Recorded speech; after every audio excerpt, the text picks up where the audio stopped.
All right. Hello, everybody. Welcome to the Scott Institute. My name is Daniel Tachik. I'm the Executive Director of the Scott Institute. We are the campus-wide hub for all things energy, research, entrepreneurship, and we care very deeply about making sure that the research being done within the walls of our laboratory go out and turn into actual companies, which is why we're so excited to have Dylan Liu here from Ecotone Renewables with us today. Just a quick thing with the Scott Institute. We have over 160 different faculty affiliates from all across campus. So that's almost every single one of our colleges has a researcher doing things in energy that we serve as the central convener to bring them together, to get them to collaborate, to get them to share knowledge. We also support our energy startups. We have a number of different events that that CMU startups participate in to advance their ideas into companies. We also host many energy-themed events, such as the one you're at today. If you aren't already subscribed to our newsletter, please pull out your phone, scan this QR code. This is the best way to know what's happening on campus related to energy and decarbonization. Other ways to stay in touch, of course, we are on LinkedIn, we're on X. If you email that first email address, you will reach someone on our team. So, without further ado, Dylan Liu, a Carnegie Mellon alum, completed his degree just in a couple buildings down the other direction, co-founded Ecotone Renewables while still a student. Also a fun fact, he was a pole vaulter for CMU's track and field team.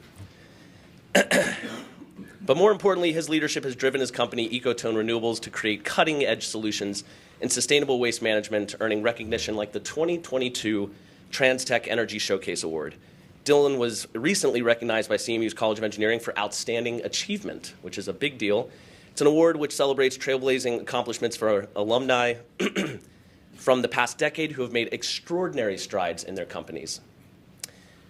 This prestigious accolade honors those with remarkable successes, set them apart as leaders and innovators in their industries. So, without further ado, please join me in giving a round of applause for our distinguished speaker today. Thank you. And do I need this? Oh yeah, sorry, you actually don't need to use this. Okay, My awesome. bad. Well, thank you all for coming today. Can you hear me okay? Awesome. And thank you, Daniel, for the warm introduction. Happy to be here. Should be a fun agenda. We're going to kick off just with a little bit more background on myself, kind of how we got here today. I'll then walk through a little bit more information about Ecotone, the company that I helped build, so you can actually see a little bit more of an example and deep dive into what we're currently building right here in Pittsburgh. And then we'll have most of the time today for Q&A, so feel free to start racking up some questions and happy to answer them. So to kick us off, kind of where it all began was right here at CMU. I actually started working on this probably a few weeks after orientation, so it was about September of 2017. I met a few students from both CMU, University of Pittsburgh, and the University of Michigan that have actually built Pittsburgh's first portable farm that was an aquaponics system. So it was a greenhouse on the roof, a giant fish tank on the first floor of a shipping container, and they were using the fish waste to actually fund and actually help grow all the crops on the greenhouse at the top. And my first job on the team was to empty the fish tank because it was not working well. And what the team had worked and figured out that aquaponics really did not work on a small modular scale, and that actually really needed to happen on a large industrial scale. So the team quickly pivoted towards trying to build and design our first operating digester system and really targeting food waste as a problem because of its climate impact. And I think my personal why behind this is really just because I've grown up seeing, hearing, and reading how the climate crisis is already affecting millions of people around the world, including my own family who's international. So it's been a long journey, multiple pivots, design changes along the way, and we actually launched our commercialization phase about 2 years ago, right around the time that I was graduating CMU. So I studied material science and engineering, got my bachelor's and master's degree, which was incredibly helpful, especially in terms of material testing, system designs, and what I've really been trying to test and expand my own skills on is on really sales and commercialization of our products and technology. So with that, at a very high level, what we're doing here at Ecotone is building a world without waste by deploying the industry's most reliable waste diversion systems. And diving right into it, some of you may already have seen some of these numbers, but food waste is a huge global problem, not just here in Pittsburgh, where we're seeing about 40% of all produced food is ending up in a landfill. On the impact side, this is emitting about 8% of global greenhouse gas emissions, which for reference is double what the aviation industry emits each year. So as much as we might complain about Taylor and Elon Musk flying around in their private jets, food waste rotting in a landfill is double that impact alongside commercial and military aviation. It's also a really costly problem. It adds up to about $2.6 trillion spent annually on food waste. And to address this, governments around the world are actually banning food waste into landfill, which includes 11 US states that have already passed these regulations. And what this then causes is a hyperlocal problem for all types of food service businesses due to high waste hauling costs and regulatory fines up to $7,000 per infraction. To address this, we've created a hyperlocal and fully circular solution that recaptures otherwise lost revenue and nutrients and puts it back into the food system right where it's supposed to be. And the fun part is what this actually looks like is our ZEUS digester shown on the left and center here. This system processes 12 tons a year of food waste, automatically detects and then removes impurities like plastic, glass, metal, and rubber. And we have an on-the-ground operations team alongside our mobile app that actually track and monitor these systems remotely. You'll see on the leftmost image, there's a trash chute on the outside of the shipping container. That's actually the user experience. So instead of the black garbage bags going into the dumpster, it's the green compostable bags going into the trash chute.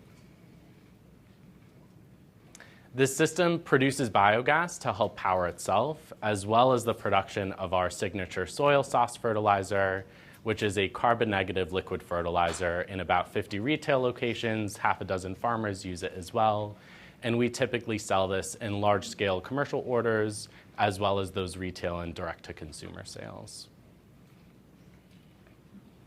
I think one of the real keys to commercializing real-world hardware products, which is what we need to combat the climate crisis, is really around equipment and project financing. As much as people want to implement these technologies, we have to make it easy, affordable, and profitable for them to do so. As an example of what we've done at Ecotone, we actually finance our equipment with a financing partner called K2 Capital that basically is similar to a car lease for our customers. So they sign up for fixed monthly payments for 3 to 5 years. Our financing partner underwrites that full contract value and gives us, Ecotone, an upfront check when we deploy those systems. So what that again does is removes that upfront barrier for our customers of actually trying to purchase a brand new piece of equipment that they've never seen before. And instead, they get a lot of flexibility in leasing and renting the system. That then also provides immediate cost savings for them on waste hauling cost reduction, landscape and fertilizer cost reduction, and helps process and meet all of their sustainability and food waste reduction goals. As you can probably start to tell, there's two complementary markets that we're tapping into here across fertilizer and food waste, totaling about $270 billion in global market size. You all have to start somewhere, and where we've started is in our beachhead market, our evangelicals, which is Northeast businesses with public waste reduction goals that have publicly committed to food waste and carbon reduction, alongside organic farmers in Pennsylvania under 200 acres. And I actually couldn't fit all of them on the screen, but as of last week, we're now up to 8 operating digesters. You can see here multiple commercial clients, including Meta, the City of Pittsburgh, Dunkin' Donuts, Highmark Health, and the University of Pittsburgh actually just received their first digester last week and ordered 4 more, which was exciting to see. So these existing partners, customers that we have ability to scale with us to bring in up to $90 million a year in revenue for the company. And I'll quickly just highlight here what we're seeing in the market and really one of the barriers to entry for food waste solutions and why we don't yet see fully scaled solutions for food waste is actually really on the permitting and regulatory environment. anytime you haul any waste, whether it's food waste, e-waste, medical waste, from one location to another, you need a waste hauling permit and then typically either a processing or a composting permit. And in the state of Pennsylvania, across the US, those typically take at least like 1 to 3 years to actually get permit approvals. So besides building, financing, and actually deploying the equipment, you then also need to deal with this entire permitting process. And why we've actually designed this as an on-site solution for our clients is you remove that waste hauling component, and because of that, you remove the permitting requirements as well. Over here, you'll see our path to growth. In white is the number of ZEUS digesters alongside revenue generation in green. We're on track for about 11 systems operating by the end of this year. You'll see pretty aggressive growth targets for next year, 40 plus new digesters deployed as well, and hundreds and thousands the years after. We have an incredible team besides myself, my co-founders Kyle Weish and Elliot Bennett. Kyle is an expert in human and computer interactions and talent acquisition. Elliot is our sales and finance brain, and our board observers and board members, Judy, Sarah, and Afshan, who have been incredible supporters and strategic advisors. We also have about 120 years of combined industry experience, and this page is really the key to how we got here today. This is the first company that I've ever built and scaled, and there are so many challenges and roadblocks that come along the way of building a company. So trying to find experts, advisors, people that have done this multiple times before and can kind of see 2-3 steps ahead of you has been extremely helpful and is one of the reasons that we've made it this far as well.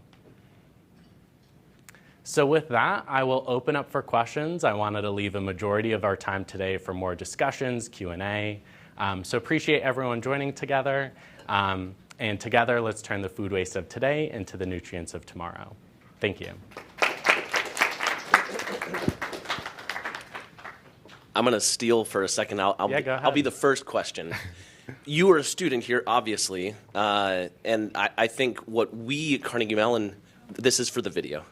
Thanks. We here at Carnegie Mellon, we want to make sure that we're supporting our students to create companies. What is something that you didn't have when you were a student that you really wish you did that we could really help improve the experience for our students? I think what I can speak to is more of the engineering experience. We have so much courses, curriculum, education around product development, design, testing, validation, research. I think one of the biggest challenges that I've kind of had to learn along the way is how to actually sell the product that we build. So there's some incredible sources in CMU, whether it's the Entrepreneurship Center, the Scott Institute as well, Tepper. So potentially either voluntarily signing up for some of those cross-disciplinary courses would be helpful. I didn't choose that because I was kind of doubling down on the engineering across the board. But I think that's one thing that kind of the design, the research phase only gets you so far. And at some point, someone has to commercialize the product. And I think what I've learned is no one's really going to do that for you. A lot of the time, you actually need to prove that it can be done. And then you can actually hand it off to someone and say, this is how we did it. Can you do that 10 times faster and bigger? Got it. So, and then we'll go to the audience. I'm sorry for hogging the questions at first, but when you first came to Carnegie Mellon, did you have a vision for creating a company, or did this, how did this come to be? What's your 3-minute version of the story, the origin story?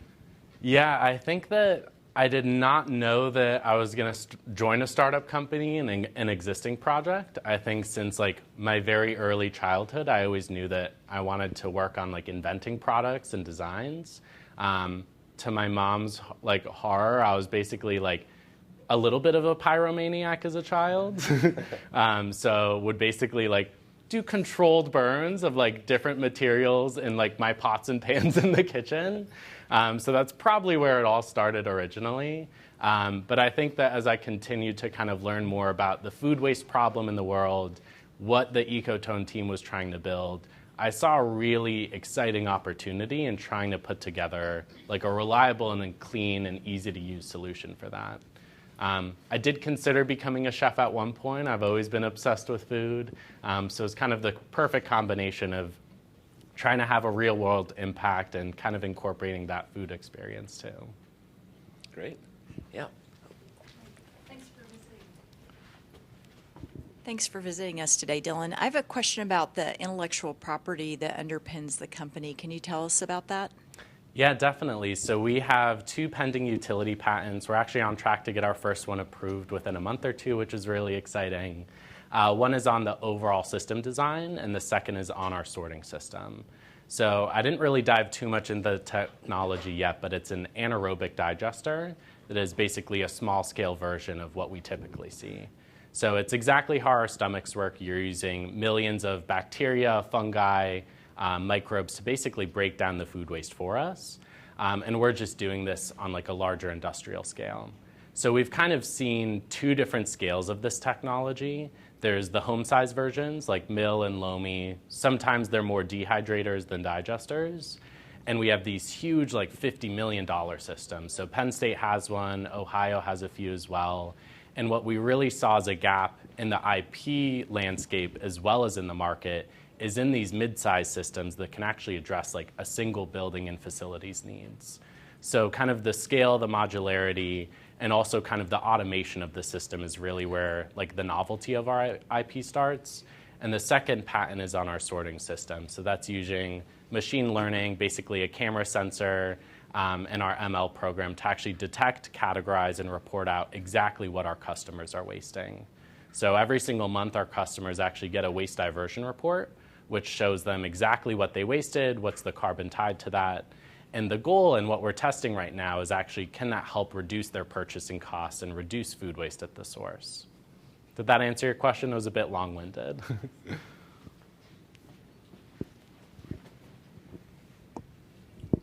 Might have missed it from. I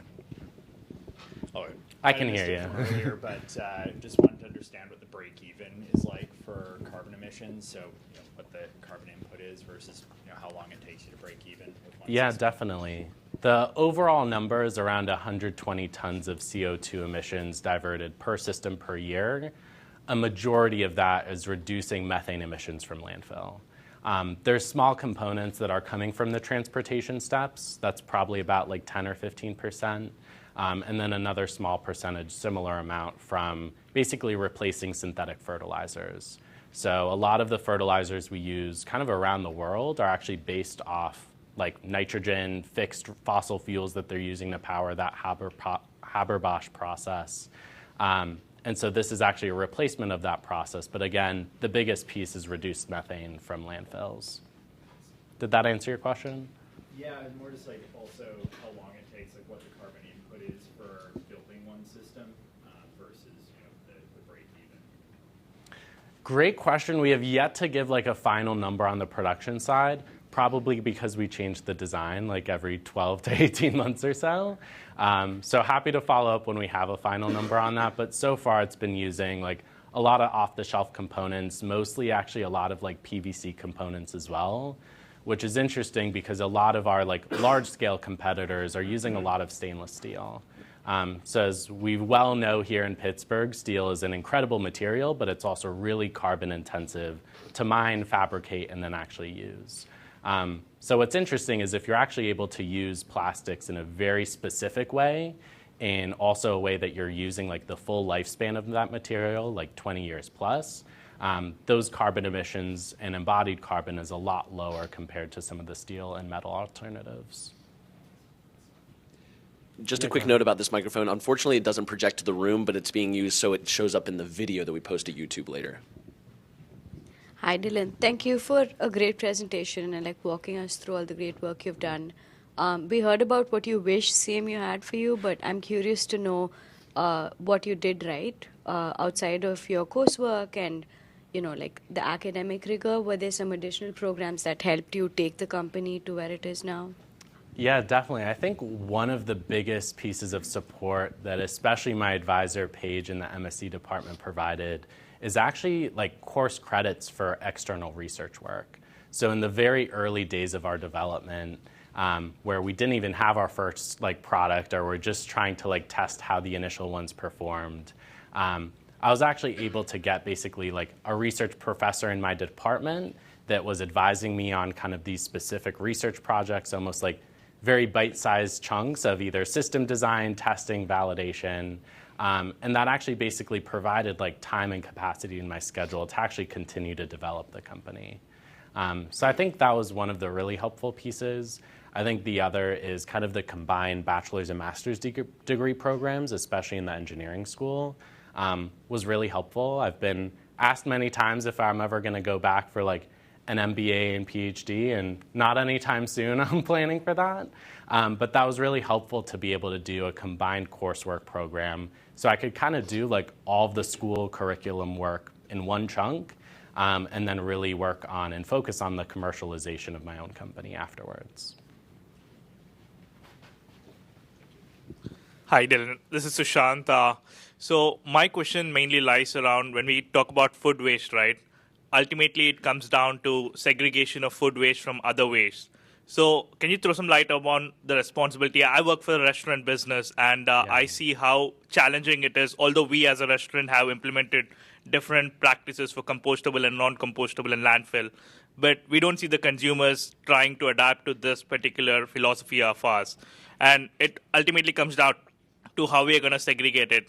Although there's a mixture of different ways, you talked a little bit about it. Can you throw some light on how would the company help, or would your company help in the segregation and build out the compostable and sustainable product?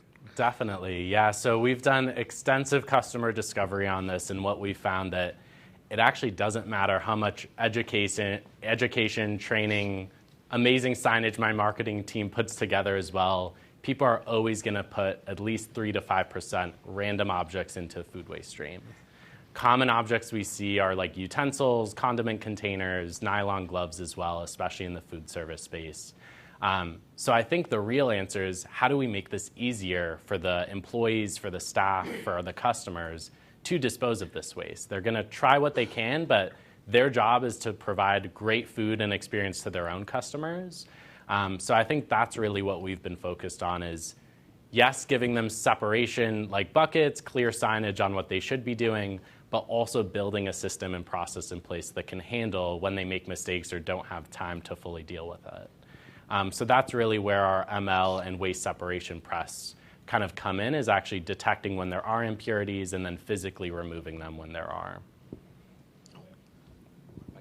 Okay. I have a question. You mentioned you're in the process of patenting and some IP protection. Is it because you're expecting more startups to like enter the market with similar technologies, or are you planning to collaborate with like larger market players or something? Yeah, and just to make sure I heard that correctly, was that asking for the IP development? Are we kind of pursuing that because we're expecting like other competitors to enter the market? Yeah. Was that your question? Yeah. I think, yes, overall, we're seeing in the food waste space, there's already a lot of technologies out there.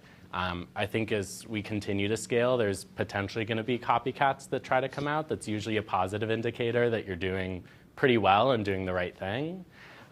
So overall, it is kind of to protect our own technology, IP. There's a whole discussion in IP development of kind of how much of it is to develop your own technical moat, and also creating your own like freedom to operate. So just because we have our own patents doesn't mean we can actually operate because of the entire landscape of IP.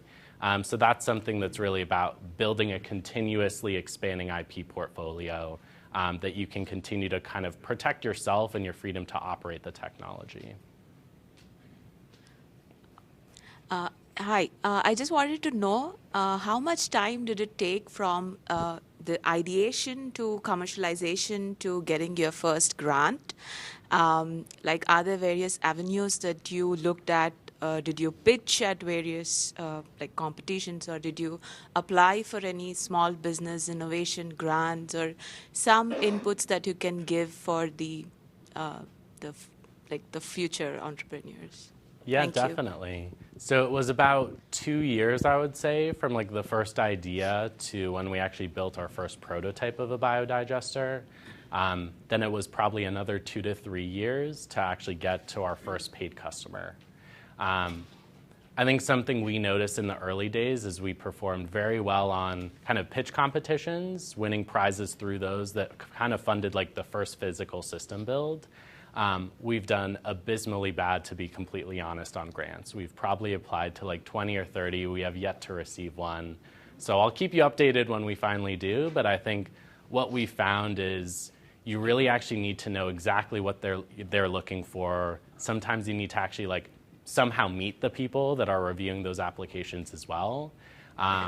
So we have yet to be successful on the grant side, but what we have found is the pitch competitions, especially within the university ecosystem, are really helpful because it helps you refine kind of your own business model. You get asked a ton of questions as well, so it kind of makes, if you have answers or if you don't have answers, it also makes you think like, oh, I haven't considered that yet. Let me like figure out that piece of the business, the product as well. So I think in the early days, like bootstrapping, finding little pieces of capital to help kind of answer the core questions are really helpful. We brought on our first institutional investor back about like a year and a half ago at this point. And once you start that, the clock starts ticking. So like it is a constant cycle. Everything moves 10 times faster as soon as you take like outside investments. So I think kind of figuring out as many core questions as you can in those early stages while you're bootstrapping is really helpful, so that when you do start taking in external investments, you're kind of ready to hit the ground running and scale as kind of quickly as they're expecting you to as well.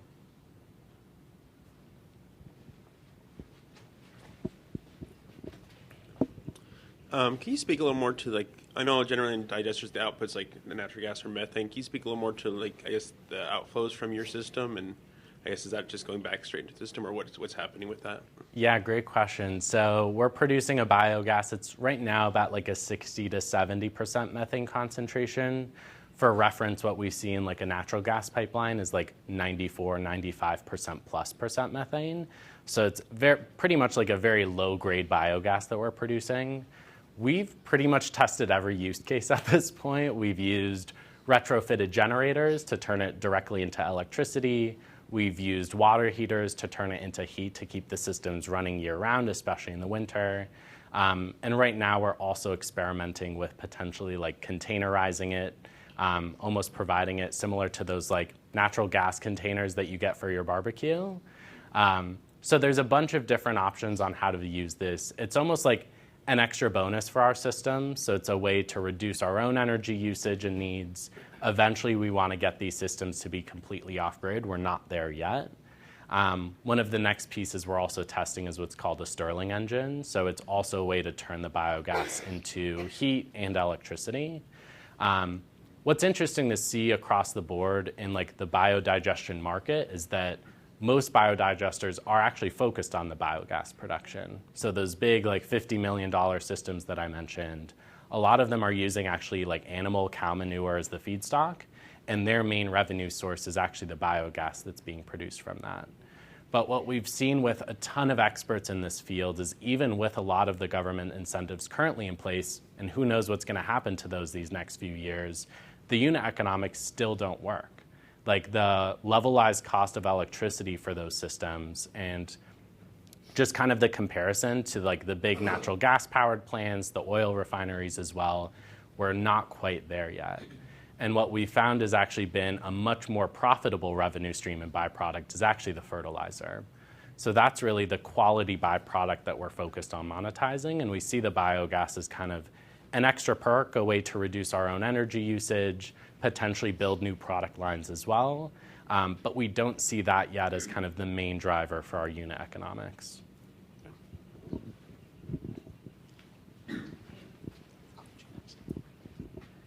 Hi. Your competitor analysis slide had an interesting column of no permits required, and I'm interested.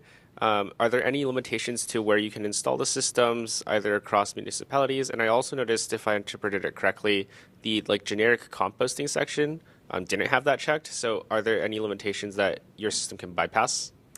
Exactly, yeah. So again, it's really about hauling waste from one location to another. That's actually one of our biggest challenges right here in Pittsburgh is we don't have a lot of like community composting programs and operations because they're all waiting for permit approvals.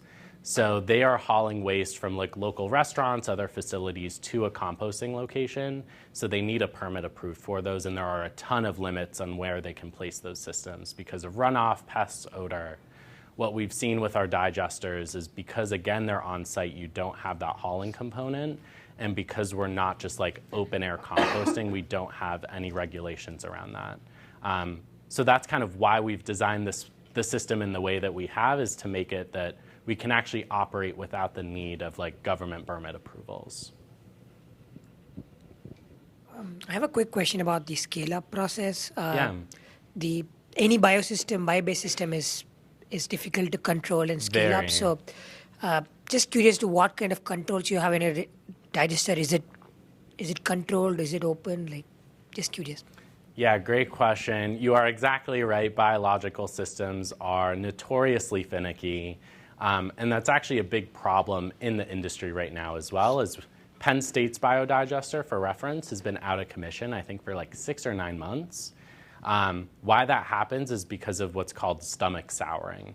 So there's a few different things that lead to that, but the overall result is that the system is unhappy. It's basically like us getting an upset tummy. The pH drops dramatically, and you actually can't be processing food waste effectively. It's not producing a quality biogas, and there's a lot of odor issues that come with that as well. So when you have these big centralized systems, all you have to do is kind of wait until it recovers. There's a few additives you can add. Like there's carbon sources, which have been found to be helpful, different micro blends as well. But what we have found is really helpful with our distributed grid of digesters, and why we think that's a really important play in this market is because if we ever get a stomach that sours in one of our systems, we can just drain the whole stomach and replace it with fertilizer from a neighboring system a mile down the road. So instead of waiting 6-9 months for the system to get back up and running, we can do it and replace it the same day. And then we actually then feed that bad, what's called digestate, or that liquid slurry, slowly back into our existing systems and get that all processed as well. Did you have a question earlier, or did we address it? No, it was just about the process exactly for dealing with contamination. Great question. So right now we've tested a few different technologies. Right now what we're working with is what's called a waste separation press. So it's basically a giant hydraulic garlic press. So all of the mushy food waste materials go through, all the plastic, glass, rubber gets left behind. In the past, we have done kind of classic CMU is like one of the funner, cooler ways to solve the problem was a little robotic arm that was actually like manually picking out each little contaminant. But what we found is it was finicky as hell. It was breaking, malfunctioning all the time. And the angle of attack was actually super important. So if you think about picking up a fork, that's very different from picking up like a plastic saran wrap or a nylon glove. So the grabber needs to be different, the angle of attack needs to be as well. And what we found is these presses were being used by these like huge centralized systems on a huge industrial scale. So we basically miniaturized it and made a tiny version of it. And then what's the maintenance follow-up timeline on taking out the contamination? Right now our team still goes like once or twice a week to all of our systems. And that's for everything. So that's to drain the fertilizer, to feed food waste, make sure things are working well, throw out any contaminants and trash as well.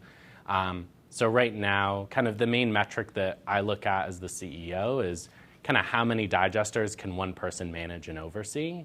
Right now, we're on track for about 5 to 1 by year end. So one person can actually manage and oversee 5 digesters. Our big goal for next year is to get to 10 to 1. So automating that like contamination removal, the maintenance, the repairs, that's all one of the biggest levers to get there. Yeah, no problem. Hello. Can you talk a little bit about how your roles as CEO has evolved over time? You started out talking, your role was to empty the fish tank. And now what have you done? And over the course of 6 years, how has that changed? Yeah, thanks for the question. It has been multiple changes along the way, as you've probably heard as well. Originally started more on the bioenergy side. I think my first official title at the company was Chief Technology Officer, so really focused on building and designing our first systems. We've since brought on much more talented engineers that have pretty much redesigned everything. And I became CEO about 4 years ago at this point. And I think one of the biggest changes that I've noticed is really a large focus on like the revenue and sales side of the company. So as much as I love the technology, the design, the testing, building, fabrication, that has to be a bigger part of my job now, is really focusing and building our sales team and process. So that's been a much steeper learning curve, I would say, but that's something that I found has been especially one of the bigger changes the past 2 years. Did that answer your question, Dan? Yeah. Awesome.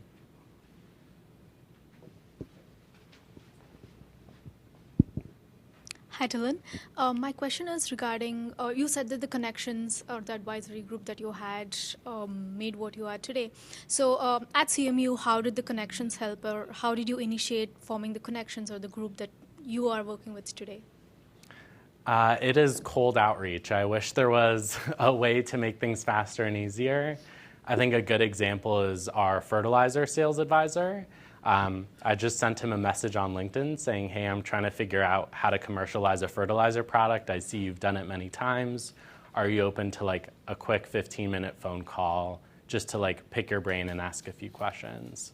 So I found that's kind of how a lot of them started, is whether it's an email, LinkedIn, phone call, just kind of putting yourself out there and asking for help. The worst that can happen is someone's not going to respond, or they'll say no, and you can ask 5 others. So I think that's what I've noticed, is it's also, to some extent, a numbers game, but it's all like about relationship building once you find the right people. So I probably reached out to like 5 or 10 different advisors. I met one that was incredibly helpful, really smart, knew the industry well, was open to helping us. And then it's really all about relationship building. So kind of making sure that you come prepared with like clear agendas, questions, you follow up on any requests or questions that they have, and just kind of build that trust with these advisors over time. My second question is, how long did the technology development take place? Did you just reach out to customers, got their LOI, and then started developing the technology, or did you have a prototype and then reach out? It was a messy process. So I think a lot of people do much more customer discovery first, which is definitely the process to typically follow, is you do a lot of the research, you try getting people interested in the product. Once you start seeing traction, then yes, you build the product for it. We did it completely backwards. So we built our first system. We actually started operating it, noticed all like problems, repairs, things that we redesigned. And it was kind of like continuous iterations of it. So as we continued to learn more about what our customers wanted, what the market needed, basically updating our business model and our system design to match that. So I think a good example is that, do you remember the little trash chute on the outside of the system? So where you dump your food waste in? That was not on our first or our second version of the system. So originally, people actually were leaving buckets of food waste outside the system, and our team was opening up the shipping container, dumping food waste in, and processing it. And obviously, if you leave food waste in buckets for a few days, especially in the middle of summer, that's going to cause like odor or pest issues. So pretty quickly, we realized that we had to figure out an easier way for our customers to dump their food waste and to make sure that this not only was not causing odor and pest issues, but is actually removing that. Because we see even in like backyard dumpsters, if you're leaving food waste in there, even in a black garbage bag for a day or two, sometimes a week, that's when you get a lot of the pest and odor issues. So a lot of those system modifications and design changes were really all informed by customers. But we've been in the market, and we basically used like customer feedback to continuously improve the system. So had very, very patient and understanding like first and second customers that worked with us. And I think to take that one step further, the first time we had the trash chute, you had to climb a staircase because we were gravity feeding everything, and then dump your food waste in. And we actually deployed a system for a senior center right here in Pittsburgh. And that's the first time we realized like this has to be ADA compliant. We need to make sure it's accessible.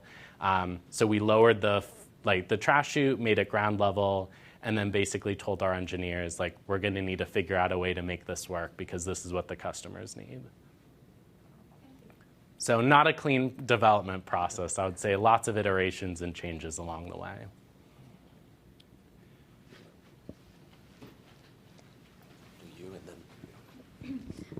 Quick question. I'm curious to know, how did you go about funding your iterations in customer discovery? It is multiple strategies to do so. In the very early days, we were just making phone calls. So we would like find lists online of like top 200 restaurants in Pittsburgh and start making phone calls. That was not super effective, we found out. What I have found to be really effective most recently is being really targeted with the approach. So right now we see there's almost like 5 different market verticals that we see as being potential fits. So that is not only universities, which we already have traction with, but also corporate offices, hospitals, hotels, and restaurants. And so right now we're actually trying to figure out, even within those segments, what are kind of like the top 20, 50 that either have waste reduction goals, carbon reduction goals, have large scalable operations that we'd be interested in. And then we're reaching out to those specific people. And usually trying now to target much higher people in those roles, so usually like VPs, directors, or C-level. Did that answer your question about the customer discovery side? Just wanted to add, in terms of like just iterations, where were you, like, you mentioned that you did not have any grants. So I'm looking at like the money aspect, where the money was coming from. Is it the fact that you were making profits and you were investing that, or how is that? Mostly from pitch competitions in the very early days. So like $10,000 win here, $20K there, kind of piecing together every few months some funding to basically make these system changes. And then we did start bringing in external investments back in 2022. So that's kind of what helped fund some of those like final iterations and design changes too. Yeah, no problem. Hi, this is Aman. I had a question. So we are doing a project on food waste. Do you, in your customer research, have you found out whether tracking food waste within restaurants or retailers or other kind of markets, is that also a problem because they don't know effectively how they can't measure that well, so then they can't also take steps? Is that a thing? Exactly, and just to make sure I caught that, you're asking about like the waste data, the waste tracking. Is that also a problem that customers are facing? Yeah, because of which maybe the other things are getting escalated. It definitely is, because as we look at a lot of these people, waste hauling costs are usually like a few hundred, sometimes a few $1,000s a month. But purchasing costs for a lot of these businesses are like $50,000 to $100,000 a month. So a lot of the times they're wasting a lot of this food and they have no clue what's happening afterwards. Is it food that spoiled and they couldn't use? Was it leftover scraps that's post-consumer? So being able to provide them that data to hopefully even change like 1 or 2 or 5% of those purchasing costs, that can have a dramatic impact. And what we're seeing is there's technologies that are already in the market. I think LeanPath is a great example of it, that have really great data tracking, but it's really manual process for the customers. So they basically have almost a similar like camera ML categorization system, but it's in the kitchen. So you have the chefs then putting waste in buckets, weighing it, taking photos of the food waste, in the middle of them trying to prepare meals for their customers. So what we found is, yes, it's a problem. Yes, there's other solutions out there, but so far they've been very manual processes. So really what we're trying to solve for is making that easy, automated, and not just reporting to them how much food was wasted, but then actually providing an easy-to-use solution to actually process that waste. I have a question. Yeah, go ahead. How did the original marriage between the technical idea and the business acumen to help get that idea off the ground happen? Is one of your co-founders, they have a business background? Yeah, that's Elliot. So we were all scientists and engineers. Elliot was the first finance brain that joined the team, and we definitely needed that. He was actually an old friend. We knew each other since we were like 4 years old on the preschool playground. Wow. We were playing soccer. It was like the middle of COVID, so it was the only outdoor thing that we could do. He was kind of keeping track of progress with the company, and he actually initially wanted to invest in the company as kind of like the first investor coming in. And I said, like, yes, that's an option, but we actually could use like a little bit more than that. So I actually brought him onto the team to lead a lot of our sales efforts. So roped him into a whole lot more than he initially signed up for.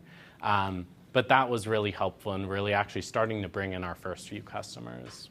So do you have any advice for any students in the room who may have that technical background but don't have their business soccer buddies to just reach out to and say, hey, do you want to start a company with me? Yeah, I think like at CMU specifically, we have Tepper right across the street. There are some incredible students that not only are in the business school, but also in humanities, engineering, other programs as well. So I think like talking to other students, making friends, faculty as well, there's a ton of expertise and a lot of like passion and excitement that you can tap into. So I think there's kind of a time for everything, and that's kind of up to you as you're building your own products, technology, on when you're kind of ready of like, we've got somewhat of an idea of this is what it's going to look like, this is the problem it's solving. We need someone with a sales, finance brain to figure out like, how do we monetize this? Any other questions from the room? Well, Dylan, this has been a very inspiring, informative, helpful session for all of us. Please join me in giving Dylan a round of applause for this lecture. Thank you, everyone.